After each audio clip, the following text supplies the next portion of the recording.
Hello everyone and welcome to Week of Linux News for the 29th of January 2017. I would like to start this week with an amazing Raspberry Pi case. It's a mini version of the Super Nintendo called the Super Pi case. This really takes me back to my childhood. I've always wanted to put a computer inside an old SNES console. Too bad the British version is slightly too small for a mini ITX motherboard. I guess a Raspberry Pi would have been a good alternative though. The cartridges aren't just for show here in the Super Pi case, they hold an operating system. And we can see an example of the RetroPie and KDE cartridges. Wow! Shut up and take my money! Oh, but it's not for sale. Onwards to something we can actually buy. Asus have created an alternative to the Raspberry Pi called the Tinker board, or some very long code number which it is actually called. At 55 UK pounds, it is about £25 more expensive than a Raspberry Pi, however its specs are more powerful.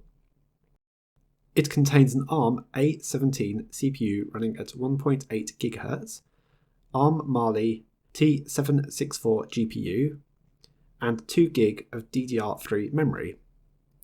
The Mali GPU is capable of carrying out HEVC H.265 decoding at 4K. Nice! I wonder if it can bitstream Dolby True HD and DTS HD. Probably not.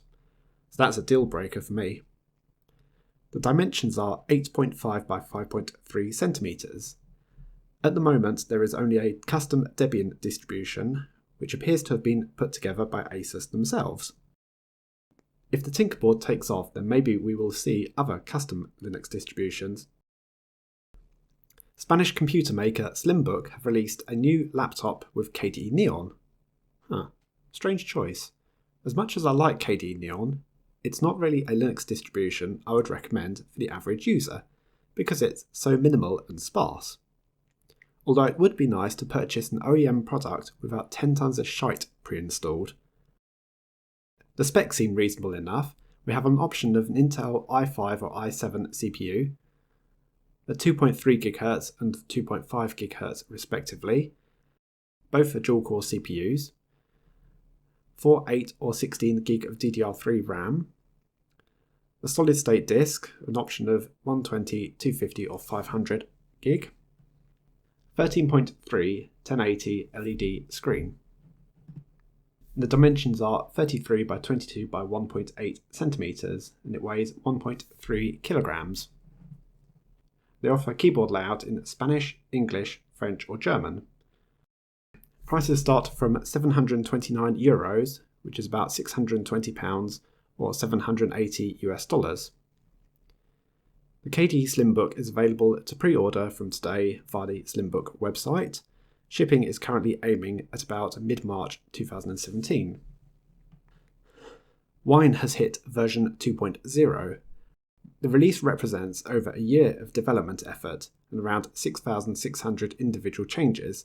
The main highlights are support for Microsoft Office 2013 and 64-bit support on Mac OS. There are a huge number of other changes and I'll leave a link to the full release notes in the video description. I see they are moving towards a new time-based annual release schedule. It implies that some features are being worked on but couldn't be finished in time. Releasing an upgrade for the sake of it, regardless of whether it is ready or not. Well, I hope it doesn't backfire for them. Ubuntu 17.04 Alpha 2 has been released. This milestone features images for Lubuntu Kubuntu, Ubuntu Mate, Ubuntu Kylin, Ubuntu GNOME and Ubuntu Budgie, all the derivatives. I don't think I'll bother looking at the alpha builds as I have quite a few things in my to-do list. An easily exploitable system flaw has been found in Systemd version 228. I'm not going to dwell on this one too long because it's only a local root exploit and cannot be triggered over the internet. The flaw was quietly fixed in Systemd version 229, and that is the version currently in use in Ubuntu 16.04 LTS. There is a very trivial proof-of-concept exploit available, so that does bump up the overall CVSS risk score. On the other hand, it is only a local exploit. I recommend you get your system updates done at some point. but there is no reason to stop this video and run off in a panic. Dr. Webb have written a report on a new Linux Trojan called Linux Proxy 10. The Trojan is designed to set up a SOX 5 proxy server on the infected system. To distribute the Trojan, cybercriminals log into vulnerable devices via SSH. There is a list of vulnerable devices as well as the logins and passwords that go with them, which is stored on a server belonging to the cybercriminals. It's a password guessing attack, well, I expect mostly against Internet of Things. Dr. Webb's security researchers have succeeded in counting the number of devices infected with Linux Proxy 10. As of January 24, 2017, it runs into several thousands. I wonder why they didn't give the exact quantity. Sadly, it does not surprise me, as I've seen how aggressive Mirai scanning is for TCP ports 23 and 2323, both SSH ports. A vulnerable Linux IoT device will be compromised within a couple of minutes of being exposed to the outside world without firewall protection. It's the current year and 200,000 systems are susceptible to Heartbleed, more than 2 years and 9 months after the huge vulnerability was disclosed. That's shocking. Patches have been available in Linux distributions for a long time. I guess some people either don't have control of their servers or can't be bothered with updates. The vulnerability CVE 2014-0160 that established the practice of branding bugs lived up to its reputation. The tiny flaw in OpenSSL allows anyone to easily and quietly plunder vulnerable devices, stealing passwords, login cookies, private crypto keys, and much more.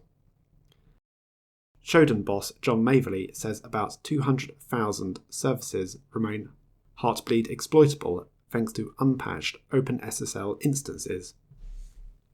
Leading the way with most number of exploitable services is the United States with 42,000, distantly followed by South Korea with 15,000 and China with 14,000.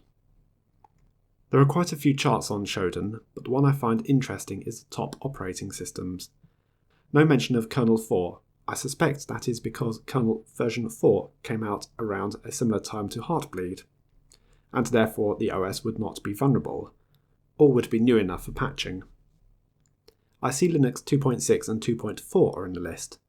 The Linux 2.4 dates between 2001 and 2003. Linux 2.6 dates between 2003 and 2011. Who is still running a Linux distribution which is that old? Avast Antivirus decided to block download of KDE Neon user and LTS ISO files due to a detection of virus within VM-liners and VM-liners.efi. What, the compressed kernel executable which is essential for a live Linux system? Sure, that's a deadly virus. The issue has been reported to Avast customer care team. They've confirmed the issue and have escalated it to their virus lab for further analysis and resolution. Good old false positives from antivirus companies. It's not the first, and it won't be the last. But right now, it has made Avast look foolish. As if that was not insulting enough for KDE Neon, Google recently marked the Polish download mirror as unsafe in Google Safe Browsing. Google Safe Browsing is used in Chrome, Chromium, and Firefox, and probably a few of the other smaller open source browsers. And that concludes the week of Linux news. Thanks for watching, and I'll see you all later.